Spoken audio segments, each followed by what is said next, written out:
Hello my dear students, welcome back to our channel दशम श्रेणी पिला माने। आज आम तुम इतिहास बईर जो प्रथम अध्यायर प्रथम पाठ रही भारतीय जातीय आंदोलन रे गांधीजी आविर्भाव तो तार अभ्यास प्रश्न उत्तर गुड़िक भिडियो देखा। ठीक अच्छे, तो देख यार पूर्व भिडियो आम एक नंबर समस्त प्रश्नर उत्तर गुड़िक देखी जो मैंने से भिडियोटी देखिन तार डिस्क्रिप्शन में मुझे भिडियो लिंक दे दीजिए, तुम मैंने जाई प्रथम ये भिडियो देखी दियो एक नंबर समस्त प्रश्न उत्तर गुड़िक। तो यही भिडियो आम देखा 2 नंबर समस्त प्रश्न उत्तर गुड़िक, 3 नंबर समस्त प्रश्न उत्तर गुड़िक एवं 4 नंबर समस्त प्रश्न उत्तर गुड़िक। ठीक अच्छे, तो 1 नंबर प्रश्न गुड़िकर उत्तर जो मैंने देखापी चाहूच तो डिस्क्रिप्शन में लिंक अच्छी, तुम मैंने जाई देखिपा। तो 2 नंबर प्रत्येक प्रश्नर उत्तर प्राय 20टी शब्द रे लेख। क नंबर प्रश्न, गांधीजी दक्षिण आफ्रिकार केउं स्थान को जाइथिले और कौन पाई जाइथिले? तार उत्तर लिखिबो गांधीजी दक्षिण आफ्रिकार नाटाल नामक स्थान को आईनज्ञ भावे जाइथिले। टुआरे लिखिबो जड़े भारतीय मुसलमान व्यवसायी दादा अब्दुल्लाଙ୍କ वकील भावे एक मकदमा लढ़िया पाई गांधीजी दक्षिण आफ्रिका यात्रा करथिले। तापरे ख नंबर प्रश्न, तो ख नंबर प्रश्न रही गांधीजी दक्षिण आफ्रिकार भारतीय मानक इंग्रेज मानक अत्याचार विरोध में सचेतन करने कौन करथिले? तार उत्तर लिखिबो भारतीय मानक इंग्रेज मानक अत्याचार विरोध में सचेतन करने गांधीजी 1894 नाटाल भारतीय कांग्रेस नामक एक राजनैतिक अनुष्ठान गठन कले।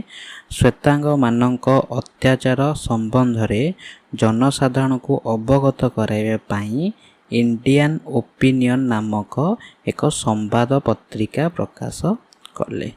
तापरे ग नंबर प्रश्न, ग नंबर प्रश्न रही गांधीजी केउं आंदोलन रे प्रथम थर पाई सत्याग्रहर प्रयोग करथिले? तार उत्तर लिखिबो 1906 मसीह दक्षिण आफ्रिका सरकार एक आईन प्रणयन करी प्रत्येक भारतीय को निजर अंगुली छाप थिबा पंजीकृत प्रमाणपत्र को सबु समय निज सहित बहन करने बाध्यतामूलक कले।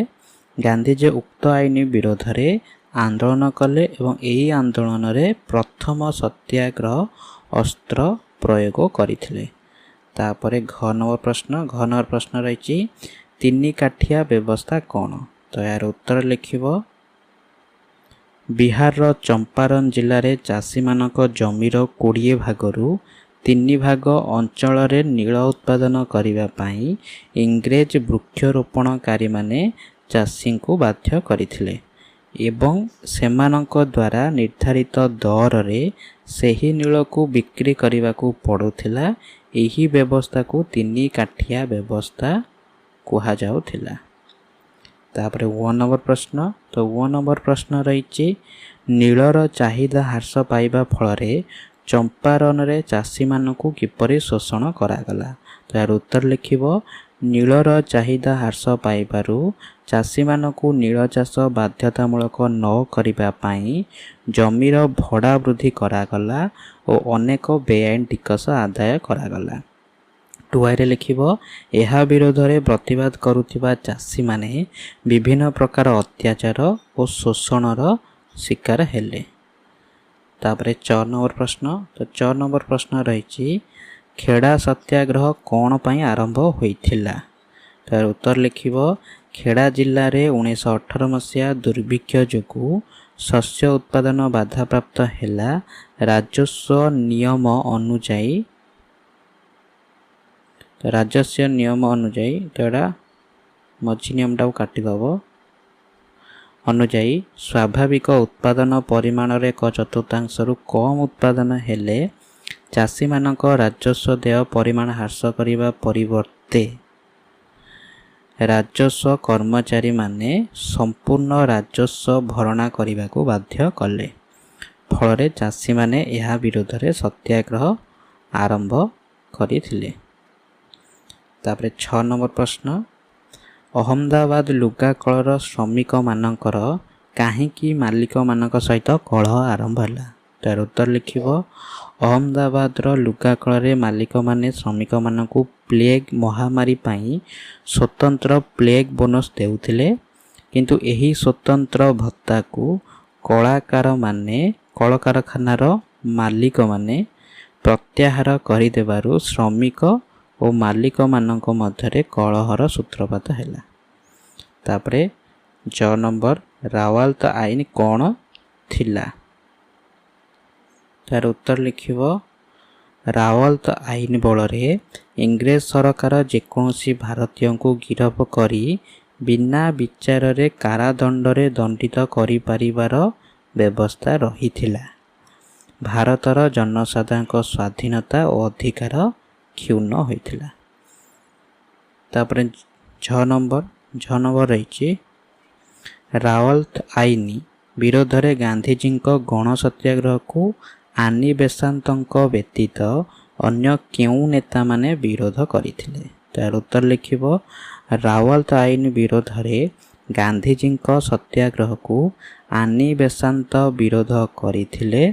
ତାଙ୍କ ବ୍ୟତୀତ ଦିନ୍ସ ଇଦୁଲି ୱାଚା, ସୁରେନ୍ଦ୍ରନାଥ ବାନାର୍ଜୀ, ତେଜ ବାହାଦୁର ସାପ୍ରୁ ଓ ଶ୍ରୀନିବାସ ଶାସ୍ତ୍ରୀ ଭଳି ନେତାଗଣ ମଧ୍ୟ ଗାନ୍ଧିଜୀଙ୍କ ସତ୍ୟାଗ୍ରହକୁ ବିରୋଧ କରିଥିଲେ। ଏଟା ମଧ୍ୟ।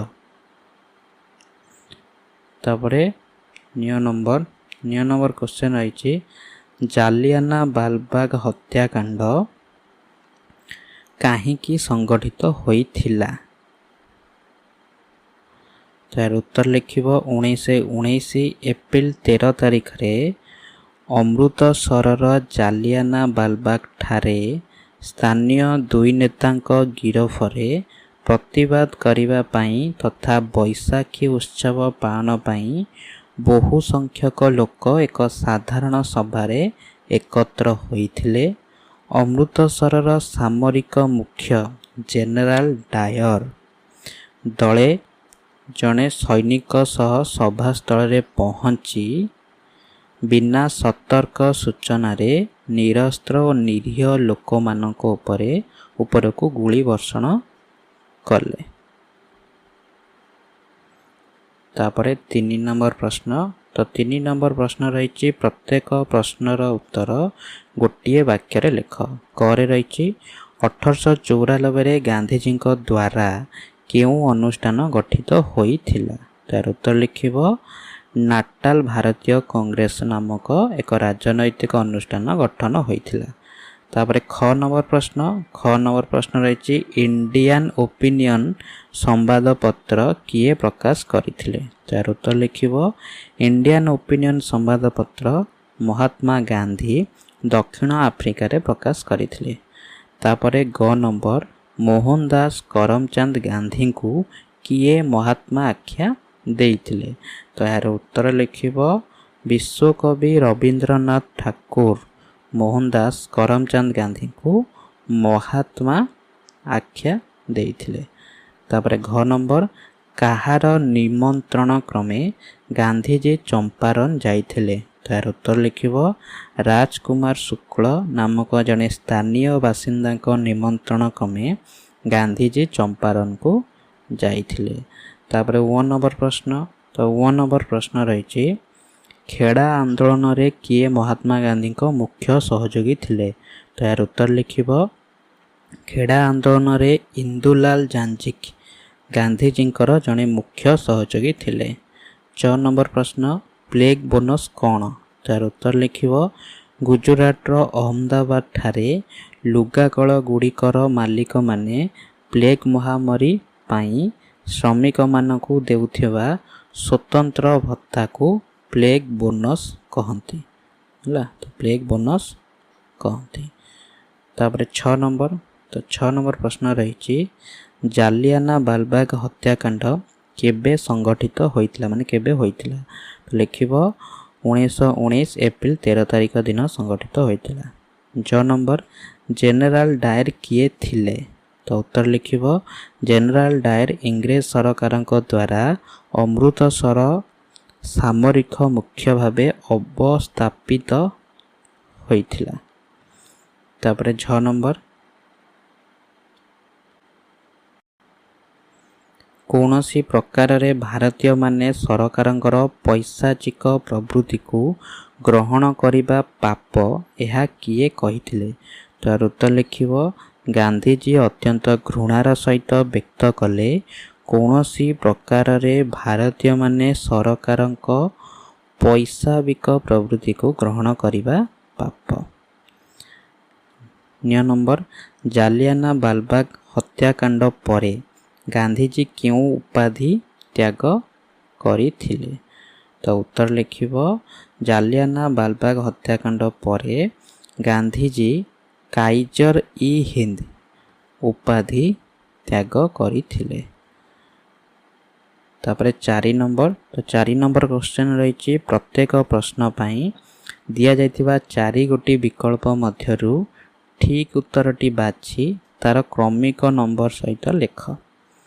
କରେ ରହିଛି ପ୍ରତ୍ୟେକ ଭାରତୀୟ ନିଜର ଅଙ୍ଗୁଳି ଛାପ ଥିବା ପଞ୍ଜୀକରଣ ପ୍ରମାଣପତ୍ରକୁ ସବୁ ସମୟରେ ବହନ କରିବା ସଂକ୍ରାନ୍ତରେ ଦକ୍ଷିଣ ଆଫ୍ରିକା ସରକାର କେବେ ଆଇନ ପ୍ରଣୟନ କରିଥିଲେ?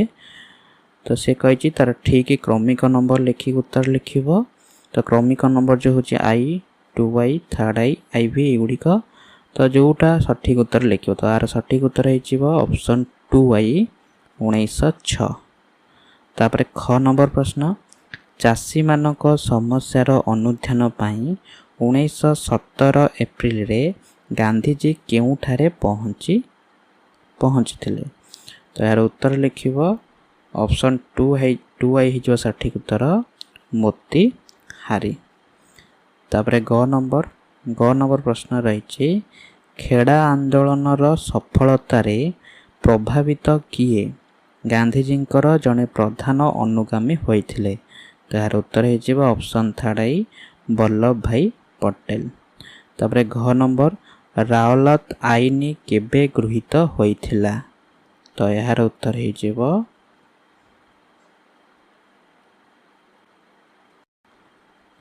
Option I 1919 March 18। ତାପରେ ଓ ନମ୍ବର ପ୍ରଶ୍ନ, ତ ଓ ନମ୍ବର ପ୍ରଶ୍ନ ରହିଛି ଜାଲିଆନା ବାଲବାଗ କେଉଁଠାରେ ଅବସ୍ଥିତ? ତ ଜାଲିଆନା ବାଲବାଗ ଅମୃତସରରେ ଅବସ୍ଥିତ ବା ପଞ୍ଜାବର ଅମୃତସରରେ। ଠିକ୍ ଅଛି। ତାପରେ 5 ନମ୍ବର ଯେଉଁ ରହିଛି ପାଠରେ ଦିଆଯାଇଥିବା ତୁମ ପାଇଁ କାମ ଗୁଡ଼ିକ ଶିକ୍ଷକଙ୍କ ନିର୍ଦ୍ଦେଶନା ଓ ସହାୟତାରେ ସମ୍ପାଦନ କର। ଏଟା ତମ କାମ, ତମମାନେ ନିଜେ କରିବାକୁ ଚେଷ୍ଟା କରିବ, ତୁମର ଶିକ୍ଷକଙ୍କ ନିର୍ଦ୍ଦେଶ ଅନୁସାରେ ତମମାନେ